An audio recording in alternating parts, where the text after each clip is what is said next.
بعض انسانوں کے ذریعے دوسروں کی بلاؤں کو دور نہ فرماتا تو زمین ہلاک ہو جاتی. یہ نص قرآن ہے. وَلَوْلَا دَفْعُ اللَّهِ النَّاسَ بَعْضَهُمْ بِبَعْضٍ. ناس کا ذکر ہے. بَعْضَهُمْ بِبَعْضٍ. کیا پتا چلا کہ اللہ ہی مشکلوں کو دور کرنے والا ہے، لیکن اللہ ہی نے بندوں کو سلیکٹ فرمایا کہ ایک بندہ دوسرے کی مشکل کو دور کرے.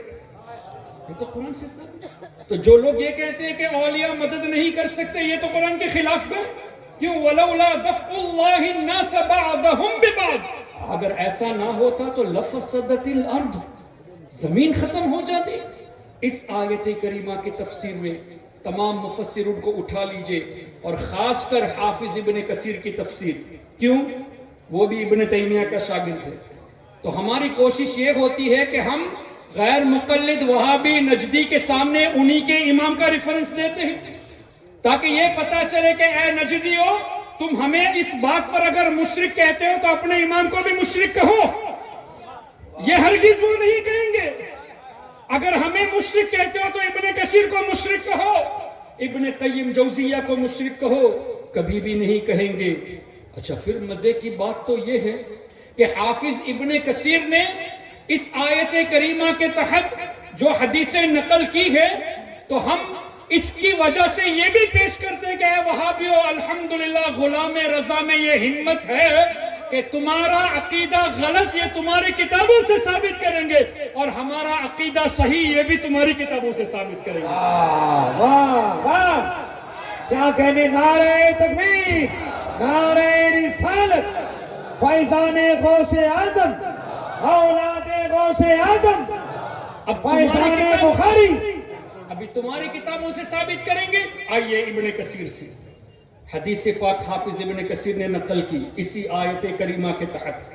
ان اللہ لا يدفع بالمسلم الصالح عن 100 اہل بیت من جیرانہ البلاء، جس کا مفہوم یہ کہ بے شک اللہ تعالی اپنے ایک ولی کے سبب، ان اللہ لا يدفع بالمسلم الصالح، ایک صالح کے سبب آس پاس رہنے والے 100 گھر کے لوگوں کی بلاؤں سے حفاظت فرماتا ہے. ایک ولی کے سبب 100 لوگوں کی نہیں، 100 گھر میں رہنے والے افراد کی بلاؤں سے حفاظت اللہ فرماتا ہے. کیا پتا چلا؟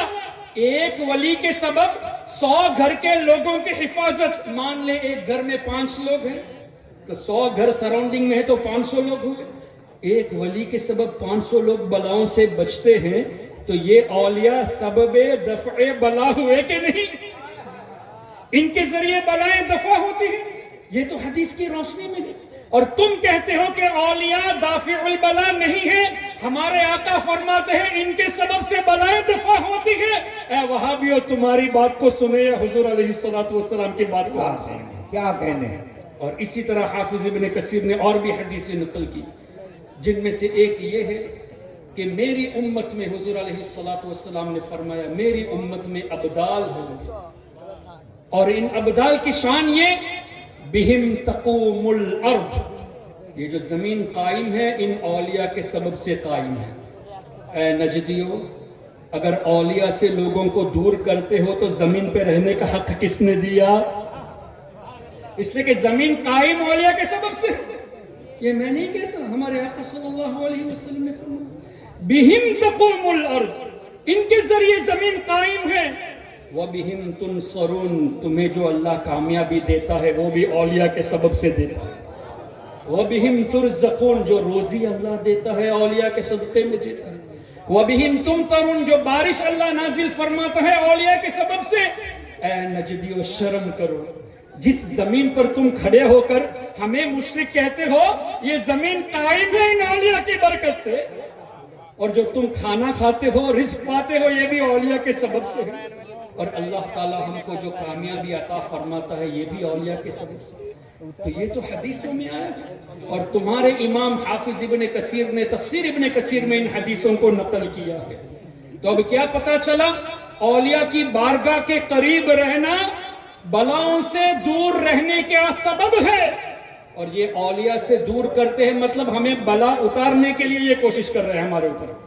یہی ہوا نا ہم کو مصیبت میں ڈالنے کی کوشش کرتے ہیں، اولیاء کے ذکر سے دور کر کے رحمت سے دوری کرتے ہیں، اور اولیاء سے دور کر کے ہمارے اوپر جو سیفٹی ہے، جو پروٹیکشن ہے کہ اللہ ان کے ذریعے بلاؤں سے حفاظت فرماتا ہے، اس سے بھی دور کرتے ہیں۔ اب مجھے بتائیے، قرآن اور حدیث کے نام پر یہ آپ کو اللہ کی رحمت سے دور کرتے ہیں یا نہیں؟ اللہ اکبر۔